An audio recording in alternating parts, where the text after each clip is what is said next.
Las brujas de Salem, 1692. Año 1692, la pequeña villa de Salem, ubicada en la colonia de la Bahía de Massachusetts, se convirtió en el epicentro de uno de los episodios más oscuros y perturbadores de la historia colonial estadounidense: los juicios de Salem.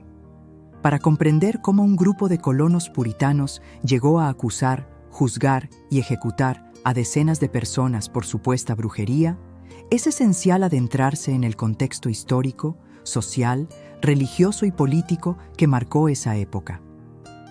Los habitantes de Salem formaban parte de la comunidad puritana, un grupo de colonos ingleses profundamente religiosos que habían emigrado a América en busca de libertad para practicar su fe sin interferencias de la Iglesia de Inglaterra. Sin embargo, esa libertad se transformó en un sistema rígido, donde la religión dominaba cada aspecto de la vida diaria. Los puritanos interpretaban la Biblia de forma literal, creían en la predestinación y en la presencia constante del diablo como una amenaza real contra su comunidad. El pecado, la herejía y cualquier desviación de la fe eran perseguidos con severidad, ya que veían al Nuevo Mundo como una nueva Jerusalén, una tierra escogida por Dios que debía mantenerse pura y libre. Salem no era una comunidad homogénea. Existía una clara división entre Salem Town, más orientada al comercio, con vínculos con Boston y otros puertos, y Salem Village, más rural y agrícola, donde los puritanos conservadores querían preservar la vida simple y aislada. Las tensiones entre ambas facciones eran constantes: disputas por tierras, herencias, límites de propiedad, comercio, impuestos y hasta por el liderazgo espiritual de la comunidad. Esta fractura social se convirtió en terreno fértil para la desconfianza y la paranoia. La vida en las colonias no era fácil. Las guerras contra las tribus indígenas, especialmente tras el conflicto del rey Felipe, 1675-1678, habían dejado profundas cicatrices. Los colonos vivían con miedo a ataques, hambrunas, enfermedades y, en especial, a la idea de que el diablo pudiera manifestarse en medio de ellos. Para los puritanos, cualquier desgracia, una cosecha perdida, una epidemia, un accidente trágico, podía ser señal de la intervención satánica. Así, cuando empezaron a aparecer comportamientos extraños en algunos jóvenes de Salem Village, la interpretación inmediata fue que el maligno estaba obrando en su comunidad. Las primeras acusaciones: el pastor protestante Samuel Parris había llegado a Salem desde Boston, acompañado por sus 3 hijos preadolescentes, Thomas, Elizabeth y Susana, y su sobrina huérfana, Abigail Williams. Con ellos llegaron también la esclava Tituba, nativa de Barbados, que se encargaba de cuidar a los niños, y su marido John Indian. Todo comenzó cuando Elizabeth, de 9 años, Abigail, de 11, y una amiga de 12, Ann Putnam, fueron sorprendidas en el bosque bailando desnudas mientras Tituba removía un líquido dentro de un caldero que había puesto sobre el fuego. La esclava Tituba eligió salvar el pellejo y contar la historia que los jueces querían oír, aunque los detalles y las acusaciones fueran de su propia cosecha. He visto al diablo en el bosque. A veces toma la forma de un hombre muy alto de pelo negro, o de perro negro, o de cerdo, y he visto a un pájaro amarillo besar el dedo de otra bruja, y Betty, Abigail, Ann Putnam, Sarah Osborne, Sarah Good están al servicio de Satanás, y he visto el nombre de otros vecinos en el libro del mal, confesó ante los jueces en la sala colmada de público. Sarah Osborne, que estaba muy enferma, y su tocaya Good se mantuvieron firmes en su inocencia durante todo el proceso, pero Tituba no solo confesó, sino que las acusó de ser sus cómplices. Con su confesión, la esclava salvó su vida cambiando la pena de muerte por 1 año de cárcel, pero su declaración condenó a Osborne y Good a la horca. Fueron ejecutadas. Para el extremismo puritano que reinaba en Salem, el descubrimiento fue un escándalo. La desnudez por sí misma ya era un pecado. Los juegos lo agravaban, y la presencia de Tituba y su misterioso caldero en el lugar terminaban de pintar un cuadro demoníaco. Más todavía cuando, después de ese episodio, las niñas empezaron a tener otros comportamientos extraños. Tenían convulsiones, decían cosas sin sentido, pronunciaban palabras extrañas y tenían frecuentes episodios de llanto. Para peor, otras chicas de Salem, de edades parecidas, empezaron a actuar de manera similar.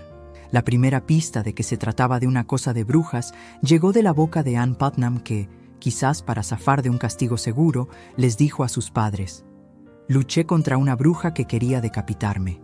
Y entonces, cuando el preocupado reverendo Parris llevó a Anna y a Abigail para que el doctor Griggs descubriera qué enfermedad las aquejaba, las palabras del médico encendieron la mecha del infierno en Salem. Cadena de acusaciones. Las niñas de dos familias importantes, Parris era el reverendo y los Putnam, muy adinerados, no podían ser culpables. Alguien las había embrujado. Interrogadas, culparon a la esclava Tituba de haberlas iniciado en ritos satánicos. También llegaron rumores de que había otras dos brujas involucradas.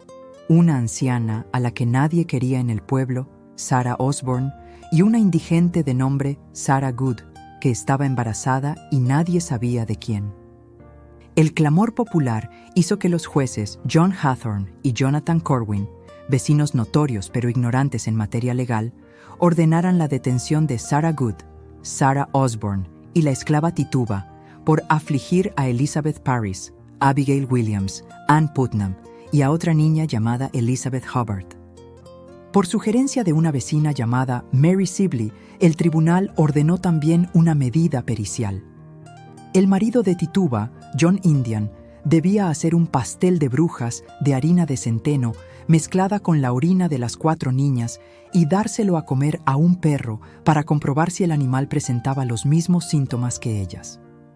El testimonio de Sibley sobre el comportamiento del perro fue admitido como prueba.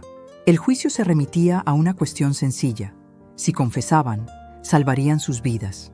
Si no confesaban, serían torturadas hasta que lo hicieran.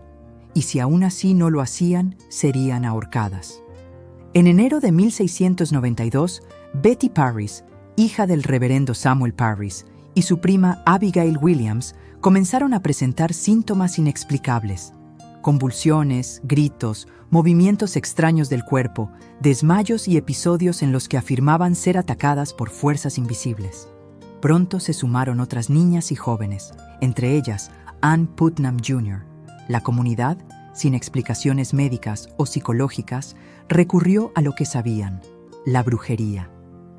Ante la presión de los adultos, las niñas señalaron a 3 mujeres como responsables: Tituba, una esclava de origen caribeño que servía en la casa de Parris; Sarah Good, una mendiga marginada; y Sarah Osborne, una mujer que había desafiado las normas sociales al pelear por herencias y tierras. Un ambiente propicio. Estas acusaciones iniciales no fueron casualidad. Cada una de las mujeres encarnaba lo que la comunidad puritana consideraba sospechoso o reprochable. Tituba, extranjera, de otra cultura, asociada a supersticiones y prácticas paganizadas. Sarah Good, pobre, marginada, con mala reputación, a menudo acusada de murmuraciones y malos deseos. Sarah Osborne, rebelde contra el orden social y patriarcal, en disputa con la familia Putnam por propiedades. Así comenzó una ola de sospechas que pronto se expandió como un incendio. En cuestión de semanas, decenas de hombres y mujeres fueron acusados de brujería. Lo que había empezado con un puñado de niñas se convirtió en una histeria colectiva que terminaría en un tribunal especial, con juicios, confesiones forzadas y ejecuciones públicas. La detención de las primeras acusadas en marzo de 1692 desató una cadena imparable de acontecimientos. Las audiencias comenzaron en Salem Village, pero muy pronto la magnitud del caso requirió la creación de un tribunal especial. El gobernador William Phips estableció la corte de Oyer and Terminer, encabezada por magistrados coloniales, entre ellos William Stockton, que jugaría un papel decisivo en las condenas. Lo más polémico de los juicios fue la aceptación de las llamadas pruebas espectrales. Según esta lógica, si una víctima aseguraba haber visto el espectro o espíritu de un acusado atormentándola, esa declaración podía aceptarse como evidencia, incluso si no había pruebas físicas. Esto abrió la puerta a una avalancha de testimonios en los que las niñas y jóvenes decían ser atacadas en sueños o visiones por los acusados. De este modo, la justicia colonial validaba lo invisible, lo subjetivo, lo imposible de verificar, y cada nuevo testimonio reforzaba el miedo de que Satanás había infiltrado Salem. Los juicios se intensificaron entre junio y septiembre de 1692. Las acusaciones ya no se limitaban a los marginados, sino que alcanzaron a personas respetadas, como Rebecca Nurse, una anciana piadosa de la comunidad, y Martha Corey, miembro de la iglesia. El hecho de que incluso fieles puritanos pudieran ser brujas profundizó la paranoia. Al final, más de 200 personas fueron acusadas, unas 30 condenadas, y 20 ejecutadas, 19 ahorcados y uno aplastado con piedras, Giles Corey. La presión de la confesión. Los acusados enfrentaban un dilema mortal: confesar que eran brujos, pedir perdón y acusar a otros, lo que a menudo les salvaba la vida; negar las acusaciones, mantenerse firmes en su inocencia y arriesgar la horca. Varios, como Tituba, confesaron bajo coacción. Otros, como Rebecca Nurse, murieron proclamando su inocencia. El caso de Giles Corey fue particularmente dramático. Se negó a declarar y fue ejecutado mediante la brutal técnica del pressing, aplastamiento con piedras, con la intención de obligarlo a hablar. Su último acto de resistencia lo convirtió en símbolo de desafío ante la injusticia. Factores. La histeria no puede explicarse solo desde lo religioso.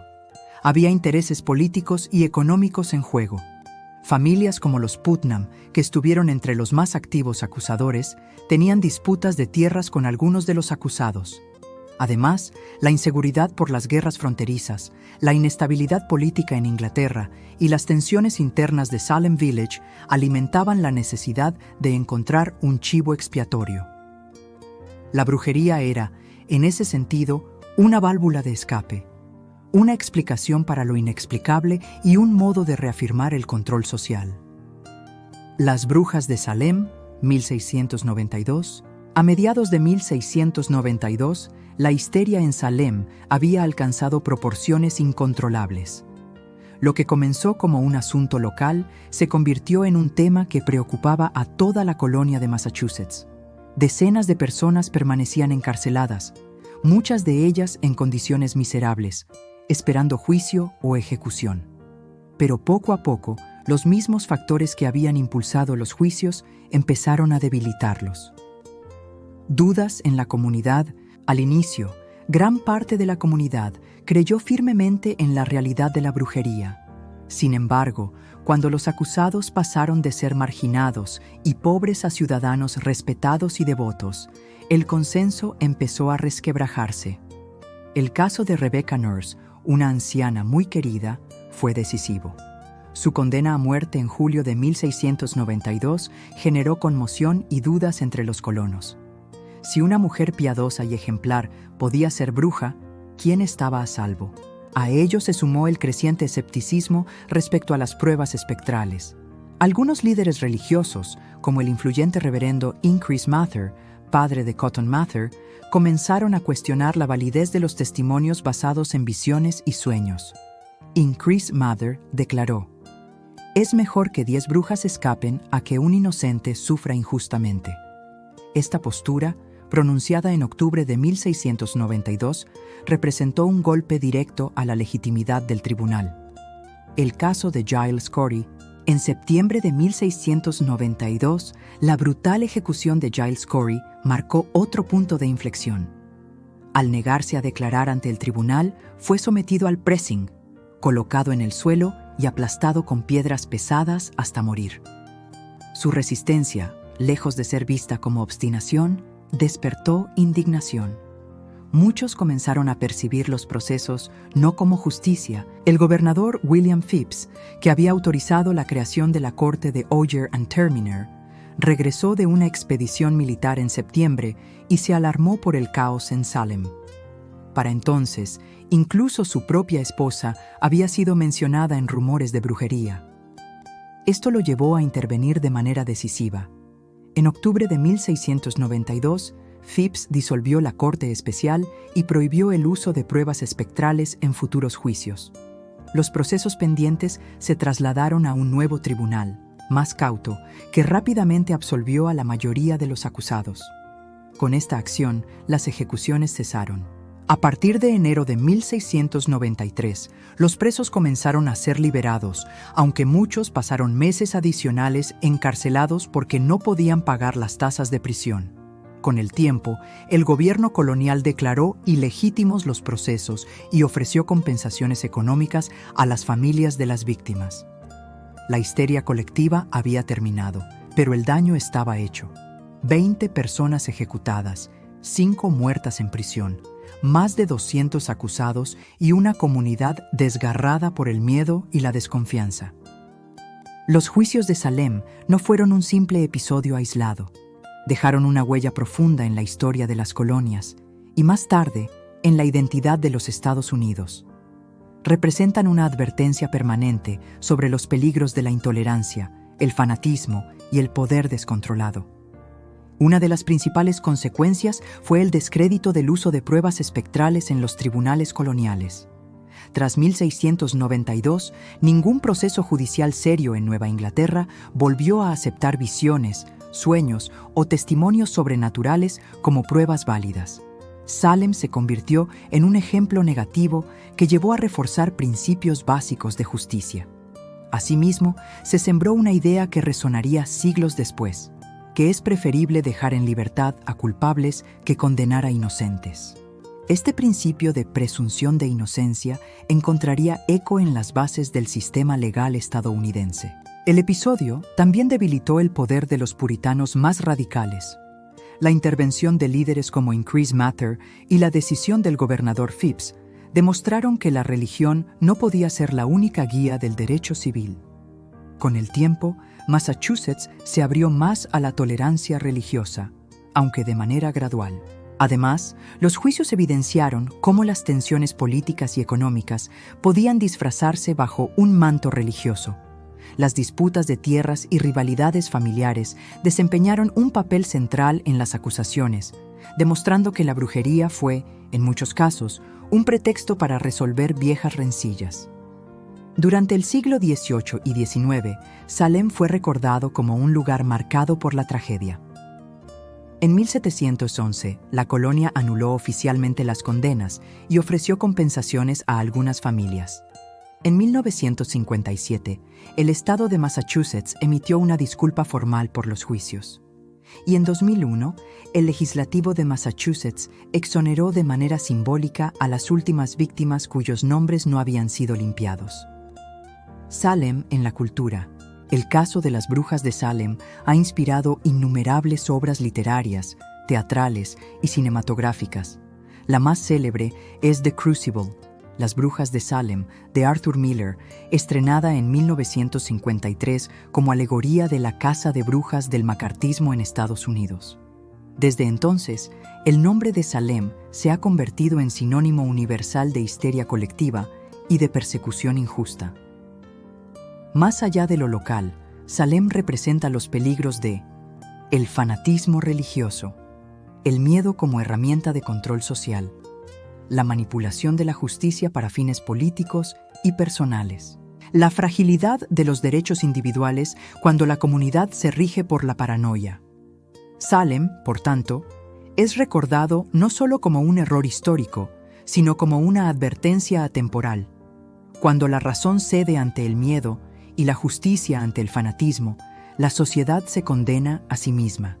Víctimas de los juicios de Salem. 1. Bridget Bishop, edad, 60 años.